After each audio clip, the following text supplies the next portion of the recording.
Halo sahabat-sahabat semua, bertemu lagi dalam channel Ed Bottle. Dan pada kesempatan kali ini kita akan berkongsi info mengenai top 5 jenis vaksin COVID-19 yang digunakan oleh negara kita Malaysia.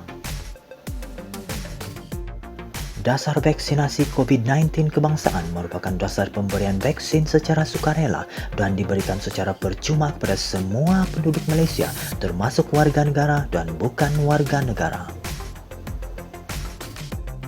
Pemberian vaksin ini adalah kepada penduduk yang berumur 18 tahun ke atas.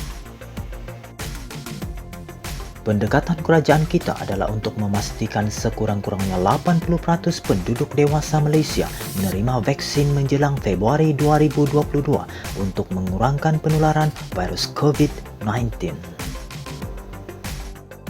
Di kedudukan kelima, vaksin Sputnik V yang juga dikenali sebagai Sputnik Victory. Vaksin ini dikeluarkan oleh negara Rusia. Vaksin ini merupakan jenis vektor virus, yaitu menggunakan virus pembawa ataupun vektor yang tidak berbahaya bagi menyampaikan bahan genetik virus sasaran supaya merangsang tindak balas imun manusia. Vaksin ini diberikan melalui 2 bilangan dos. Tahap keberkesanan vaksin ini dipercayai mencapai 91,6%. Dan vaksin ini perlu disimpan pada suhu negatif 20 darjah Celcius. Negara kita telah menempah sejumlah 6,4 juta bilangan dos vaksin ini, yang akan melindungi sekurang-kurangnya 10% daripada populasi penduduk negara kita. Vaksin ini juga digunakan oleh negara Rusia, Argentina, Brazil, Korea Selatan, dan negara Belarus. Di kedudukan keempat, vaksin CanSinoBio. Vaksin yang dikeluarkan oleh negara China dan merupakan jenis vaksin vektor virus. Vaksin ini diberi melalui 1 bilangan dos dengan tahap keberkesanan 65,7%. Vaksin ini perlu disimpan pada suhu 2 hingga 8 darjah Celcius. Negara kita telah menempah sebanyak 3,5 juta bilangan dos untuk vaksin jenis ini, yang akan melindungi 10,9% populasi negara kita.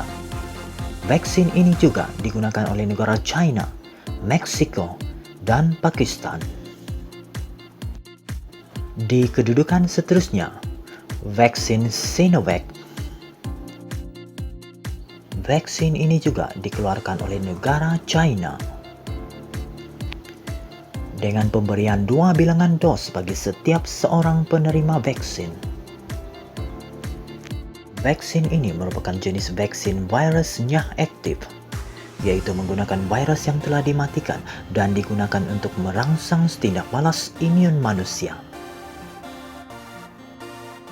Tahap keberkesanan vaksin ini berada pada julat 50,4% sehingga 91,25%. Vaksin ini perlu disimpan pada suhu antara 2 hingga 8 darjah Celcius. Negara kita telah menempah sebanyak 12 juta bilangan dos untuk vaksin jenis ini, yang akan melindungi 18,75% daripada populasi penduduk negara kita. Setakat ini, vaksin ini telah digunakan oleh negara China, Indonesia, Turki, Chile, Hong Kong, Brazil, dan negara Cambodia. Di kedudukan kedua, vaksin AstraZeneca. Vaksin yang termasuk dalam pembelian melalui fasiliti COVAX. Vaksin ini dikeluarkan oleh negara United Kingdom dengan pemberian 2 bilangan dos bagi setiap penerima vaksin. Tahap keberkesanan vaksin ini berada pada julat 62% sehingga 90%. dan juga merupakan vaksin jenis vector virus. Vaksin ini perlu disimpan pada suhu antara 2 hingga 8 derajat Celcius. Dan jumlah bilangan dos yang ditempah oleh negara kita untuk vaksin jenis ini adalah 12,8 juta dos. Vaksin jenis ini dijangkakan melindungi 20% daripada populasi penduduk negara kita. Dan setakat ini, vaksin ini telah digunakan oleh penduduk UK, Amerika Syarikat, Afrika Selatan, Ukraine, Brazil, Kesatuan Eropa, Kanada, dan negara India. Dan vaksin COVID-19 yang paling banyak ditempa oleh negara kita Malaysia adalah vaksin jenis Pfizer. Vaksin ini dikeluarkan oleh negara Amerika Syarikat. Vaksin jenis mRNA merupakan vaksin yang menggunakan molekul mRNA bagi merangsang imuniti bagi mengenali protein kepada virus yang disasarkan.